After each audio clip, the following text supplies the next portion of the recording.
kunungo n'o tun ye araba ye avril kalo tile 15 kuluba faama sigiyɔrɔ la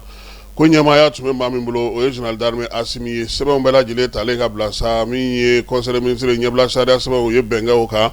ka jɔyɔrɔ di maaw ma ministre ka baarakɛlaw ni baara bolodalenw u y'u da don o la ministre min bɛ ji ani kuranko kunna ale conseil des ministres ladonna sa ko fɛɛrɛ kɛrɛnkɛrɛnnen ji kɛnɛma bɛ se ka sɔrɔ cogo min na Mali yɛrɛ tɔgɔla fɛɛrɛ ji sanuman sɔrɔliko la ko bɛna sigi taabolo belebeleba 4 kan min ye conseil des ministres ye ɲɛfɔli kun kɛra ale ɲɛna taabolo ninnu bɛɛ lajɛlen na mars kalo tɛmɛnen conseil des ministres la gouvernement yɛrɛ y'a jira sa k'a fɔ baara min bɛna tali kɛ Mali kura ɲɛtaa sira ka bɛn san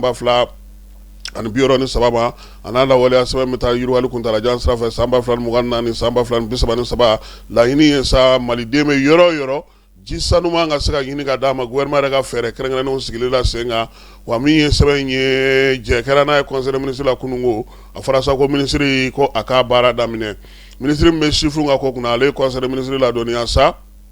k'a jira sa k'a fɔ ko ɲɛbila sariya sɛbɛn dɔ b'ale bolo min bɛna tali kɛ mara kama bɔli ale ni farikolo ɲɛnajɛ la yiriwali la an ka jamana kɔnɔ min ye sɛbɛn filanan ye o bɛ tali kɛ sa sɛbɛn in na waleyali ani fɛɛrɛ ni dabali ni dɔnko ni seko bɛ maa minnu na marabolo kɔnɔna na farikolo ɲɛnajɛ ale ɲɛnabɔli la an ka jamana kɔnɔ sabula nin waati in na n'o y'a sɔrɔ jamana ye farikolo ɲɛnajɛ kɛnɛw sigi sen kan a ka kan bi Mali yɛrɛ ka i wasa don o farikolo ɲɛnajɛ kɛyɔrɔw la ka farikolo ɲɛnajɛ sigi sen kan o la sa an ka marabolo bɛɛ lajɛlen na sa k'u bɛna farikolo ɲɛnajɛ kɔni yakubali baaraw kɛ kɛrɛnkɛrɛnnenya la min ye farikolo ɲɛnajɛ bɛ se ka taa bɛ sigi sen kan cogo min na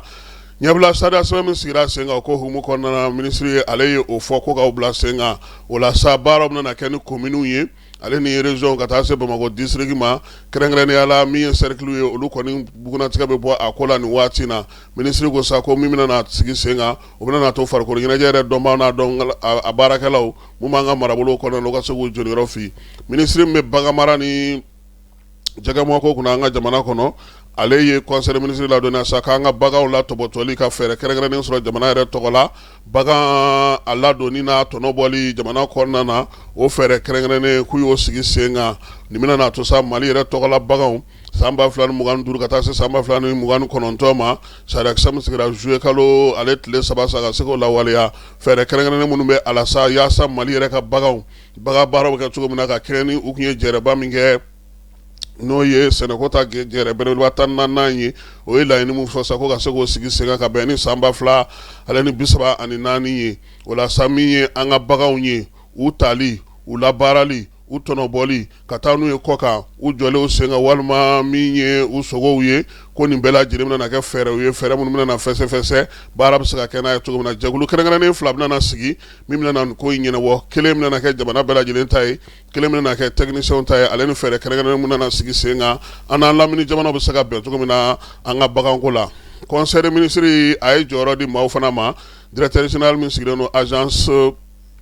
fonds accès universel kunna sa o kɛra Balobo Sise ale bɛ premier ministre ka baarakɛyɔrɔ yamaruya kɔnɔna na ministre so min bɛ kiiri ni sariya ko kunna an ka jamana kɔnɔ ale ye chargé de mission dɔ ta o ye Mahamadu Gindo o ye sariyatigi ye madame Mariam Jama Sanogo o fana ye sariyatigi ye ministre so min bɛ donibafɔtɔlaw kunna an ka jamana kɔnɔ ale ni Sirabako ale ye inspection des équipements de transport ɲɛmaa kura sigi o ko kunna o ye Youssouf Dambele administrateur civil ye ale ye chef de cabinet o kɛra min ye Mariam Touré n'a bɛ Jalolakaw ka sigi la ale ye ingénieur informatique la chargé de mission a y'o caman baden fana ta a fɔlɔ o ye Amadou Sango o ye kiiri tigilama ye filanan o ye Mahamadu Kamara ye ale ye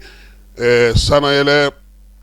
pankuru sangolo pankuru minnu bɛ an bolo an ka jamana kɔnɔ ani pankuru minnu bɛ dugumalaw la fana baara min bɛ kɛ o la jamanadenw tɔgɔ la pankuru la sa ale ni minnu bɛ jago kɛ o dɔ b'an ŋanaya ale ye min ye Bintu Mayiga ale fana taara ka kɛ chargé de mission ye ka taa se Mamadou Dem ma Mahmoud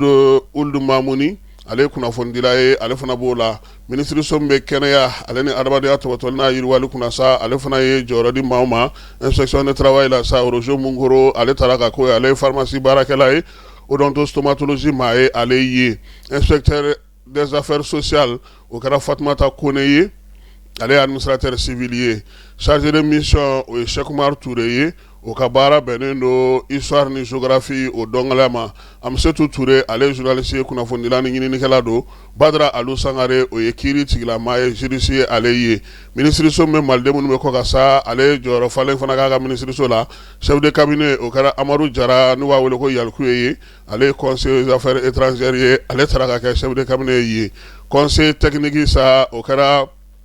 Dudu Ben Sherifu Nyang o ye école karamɔgɔ ye ministre so min bɛ seko ni dɔnko kunna an ka jamana kɔnɔ ale ye jɔyɔrɔ di sɛnɛko kunna an ka jamana kɔnɔ ale ye jɔyɔrɔ di maa masa maa min bɛna tali kɛ inspection de l'agriculture o kɔnɔna na Amadou Fofana ale ingénieur génie civil ye ale taara ka bila o jɔyɔrɔ in na ministre so min bɛ mara sigida lakɔlɔsili ale ni saniya ni yiriwali kuntalajan kunna an ka jamana kɔnɔ ale fana ye jɔyɔrɔ di maaw ma n'u ye chargé de mission o ye Jakarija Yosi ye ale ye école karamɔgɔ ye camancɛ kalanso la madame Elise Duɲɔ a y'o fana ta o ye kiiri tigilama ye min ye Aissata Diallo n'a bɛ Dabɛndakaw ka sigi la o ye sɛnɛkɛlaw ka maa ye Cheikh Oumar Traoré ale ye anthropologue ye min ye Fatumata Ture o ye professeur ye ministre so min bɛ seko ni dɔnko ni dunanjigi soko kunna an ka jamana kɔnɔ ale fana ye jɔyɔrɔ di maaw ma min ye directeur de l'action culturelle ye o kɛra Cheikh Bukunta Karamɔgɔ Sisoko ye o ye école karamɔgɔ ye directeur min bɛna bila CICB kunna n'o ye CICB ye o kɛra Badara Alu Jakite o fana ye juriste ye ministre so min bɛ ni ale bɛ yɛlɛmalibaw kunna an ka jamana kɔnɔna na sa a n'a bɛ premier ministre Nagakɔrɔla la n'o ye ministre délégué ye conseil technique dɔ taara ka da ale fana ma o ye Mangoro Konate ye o ye administrateur civil ye chargé de mission Amadi Sima o ye sariyatigi ye ministre ka baarakɛlaw bolodalen hukumu kɔnɔna na sa ministre min bɛ n'ale bɛ ji ni courant kunna a ko ko ale tun bɛ taamana Nizɛrikaw fɛ yen Niger ye fɛɛrɛ kɛnɛ belebeleba sigi min bɛ tali kɛ waati yɛlɛma ale ni kuranko yɛlɛmali ni kuranko dicogo kuraw bɛɛ lajɛlen kan o ni u ka tile min bɛ yen n'o don kɛrɛnkɛrɛnnen sigilen Nizɛrikaw fɛ yen n'o bɛ tali kɛ o fɛn kelenw bɛɛ lajɛlen kan n'o ye kuran sɔrɔ cogo kuraw ye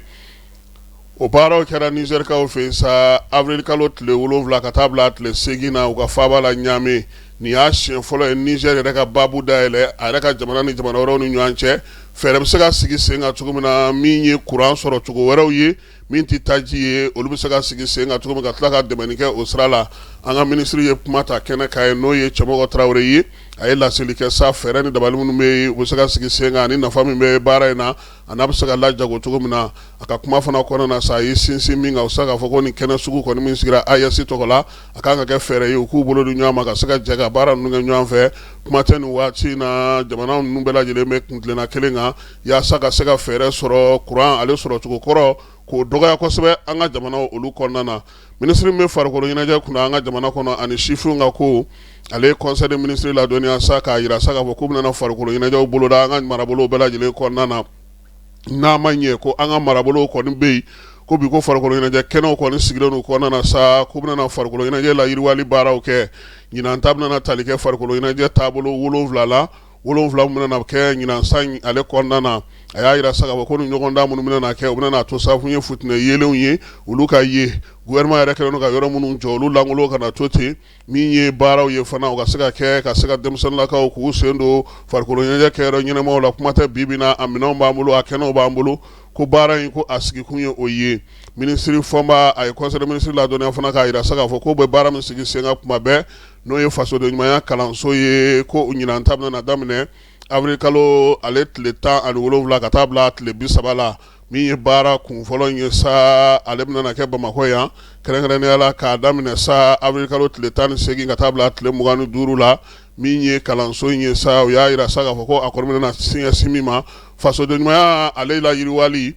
kɛrɛnkɛrɛnnenya la fasodenw bɛ se ka jamanadenw denmisɛnninw bɛ se ka faso dɔn cogo min na ka faso dɔn ala kari yaasa ka se ka baara kɛ ni fasoden ɲumanya miirinaw ye ka se ka jamana fana kɔkɔrɔma don waati gɛlɛnmanw kɔnɔna na zen ta maa 200 o de bɛna ka bɔ Bamakɔ kɔnɔna na Kati Kita Kulukoro Joyila maningalakaw fɛ yen maliden minnu bɛ kɔ kan ale ni diaspora n'o ye AES maaw ye maa 800 sifinnakaw la sa ka bɔ an ka marabolo kɔnɔna na olu bɛna fara olu kan o marabolo ye Buguni ye Baɲangara San Ɲoro Tawudeni ani Menaka ka fara min ye denmisɛnnin minnu bɛ bi n'olu bɛ yan Bamakɔ kɔnɔna n'u kɛlen don k'u sigiyɔrɔ bila baara in sa ko a kɔni bɛna taa kɛ kalan ye kalan min bɛna to cɛfɔ ni kan bɛn jamana kanu jamana tabiyaw jamana taabolo ni jamanadenw ka ko faamuya cogo o kalan bɛna k'u kunna Mali kanw olu bɛɛ lajɛlen fana bɛna yakubaya ko in kɛnɛ kan. Minisiri min bɛ baara ni baaradege ko kunna an ka jamana kɔnɔ ale conseil des ministres ladɔnniya k'a yira sa k'a fɔ maa minnu bɛ yen n'olu bɛ baaradege ɲɛdɔnni na baarakɛyɔrɔ la olu ka ta ko 14 na ko bɛna kun cɛ 15 o baaraw bɛna labɛn cogo min na ale ka kuma ye tali kɛ o la a y'a yira sa k'a fɔ ko minnu bɛ yen bi n'olu bɛ 14 na olu ka baara kan ka kun cɛ olu kɔni bilara ka taa jamana yɔrɔ caman na a kɛ kun ye u ka se ka taa baarakɛyɔrɔ la k'a dɔn k'a fɔ baara bɛ kɛ cogo min na min ye ko ka se ka olu ɲɛdɔn a bɛɛ lajɛlen taalen bila baarakɛyɔrɔ ninnu na lakɔlɔsiliw fana tun b'a la don o don sɛbɛn bɛ yen n'i nana n'i ma na o bɛ se ka dɔn cogo min ani ka se k'u ka baaraw kɛ cogo dɔn sa a yɛrɛ sa k'a fɔ min ye maa 1678 min filɛ nin n'olu taara Mali baarakɛyɔrɔbaw la 100 saradala sa 67 buruburu 17 olu bɛɛ lajɛlen tun bɛ baarakɛyɔrɔ la mun bɛ baarakɛyɔrɔ 206 ma faso taw b'o la cogo min na baarakɛyɔrɔbaw b'o la cogo min na ale ni kɛnyɛrɛye tigilamaw ka baarakɛyɔrɔ olu fana tun bɛ a la Bamakɔ kɔnɔna na ani Mali fantan 4 bɛɛ lajɛlen ka taa se fo min ye an ka lasigidenso olu baarakɛyɔrɔ kɔnɔnaw la ani gouverneuraw la baara in n'o ye tako 14 ye sa ale bɛna kun cɛ avril kalo tile 30 o bɛna kɛ n'u ka jɔnjɔnw diliw ma jamanakuntigi yɛrɛ ale ɲɛfɛ wa o kelen fana hukumu kɔnɔna fana min ye maa 2,000 ani 50 o kan ka taa olu fana ka qualification bɛɛ lajɛlen bɛ kɛ kɛrɛnkɛrɛnnenya la maa minnu sɛbɛn fɛ ka ye ko in na sa ko sɛbɛn fana labɛnnen don tako 15 min n'u dayɛlɛlen filɛ n'o bɛ bɛn maa 2,000 ni 500 ma n'i b'a fɛ i sen ka y'o la sa minisiriso min bɛ baara ni baaradege kunna sa i bɛ taa ale ka bɔlɔlɔ sira fɛ a baara kan ka kɛ cogo min na i b'a sɔrɔ yen minisiri min bɛ kɛnɛya ko kunna ale ye conseil des ministres ladɔnniya sa banako ta kibaruya la an ka jamana kɔnɔ bana min bɛ yen n'o ye dengue ye ko dɔ fara la ka fala ye ale bɛ ten ne koyi e kɔni ye funteni ni tile ko yɛrɛ ye tuguni jamanakuntigi ale ye welewelemada bila sa k'an ka hakili to an yɛrɛ la ko bana kunbɛn ka fisa ni bana furakɛ ye tangalanw an k'olu k'an taalan ye yaasa an kɛnɛma bɛ se ka to cogo min na ka faso baara kɛ Bamako avril kalo tile 15 san 2026 min ye secrétaire général du gouvernement Birama Kulubali chevalier de l'ordre national